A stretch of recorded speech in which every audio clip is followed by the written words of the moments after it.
Anasema atoshi. Mara wanaenda kusupport William Ruto. Mahali hao watu wanaendanga hakunanga uongozi. Hakunanga uongozi. Mimi nataka kuambia ukweli. Sasa mtu kama Oburu hadi amekuja kusupport kuwe president. Mtu kama Gladys Wanga, mtu kama Junet. Kwanza William Ruto chungana na Junet. Ataiba pesa yako ya maagent yote shiu. Kama alipia Raila, wewe ni nani usiibiwe? Junet ataiba pesa ya agent na ngojea mtaona. Tunataka Junet awekwe mbele, asimamie maagents wa UDA na ama broad based government. Na mtaona venye mtalia. Na tutahakikisha ya kwamba maagents wametoka kwa hii bunge waende wasimamie uchaguzi ya UDA. Watatoka huko kama wanapiga nduru. Mimi nawaambia kama Junet alikula 40 milioni.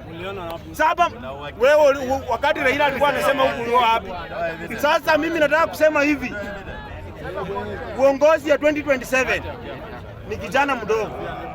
Kijana mwenye ni lawyer. Mheshimiwa Edwin Sifuna ndio Flaka Pea. Kalonzo sasa hivi mkiangalia tu vizuri. Ni mzuri, Kalonzo ni mzuri. Yes, hatukatai, lakini ako tu Saikuru. Akitoka Saikuru anaenda pale Machakos. Akitoka Machakos anarudi Saikuru. Kwani tunapigia mtu mwenye anazunguka kwake kwa nyumba, anaenda kuona Wavinya Ndeti anarudi huko.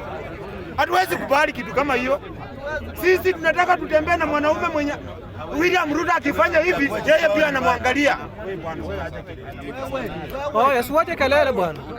Sasa mimi namaliza nikisema hivi. Saa hii uongozi wewe wanataka kujua debut ama Flaka Pea. Si mlikuwa mnatafuta Flaka Pea. Tumewaletea ni Sifuna, lakini msijaribu kumuua. Kwa sababu nyinyi tunawajua mnachomeanga watu kwa makanisa. Mkijaribu kuua Sifuna, deputy ni nani? Kalonzo. Mkijaribu kuua Sifuna, mtajua kwa umbwa ni nje. Ya mwisho, mimi nataka kuambia Sifuna. On Sunday tunaenda rally pale Thika. Kwa hii bunge ya mwananchi Jacaranda pia utoe watu kwa hii bunge, magari sikuja hapa tuende. William Ruto alipea Oburu 200 milioni. Wakatafuta trakta ya kubeba watu wa kuenda Kisumu. Usijaribu kutuletea hapa trakta, tuletee magari zenye wanaume wanapanda. Mambo ya kubeba na trakta sisi na ajia Wajaluo huko. Sio sisi.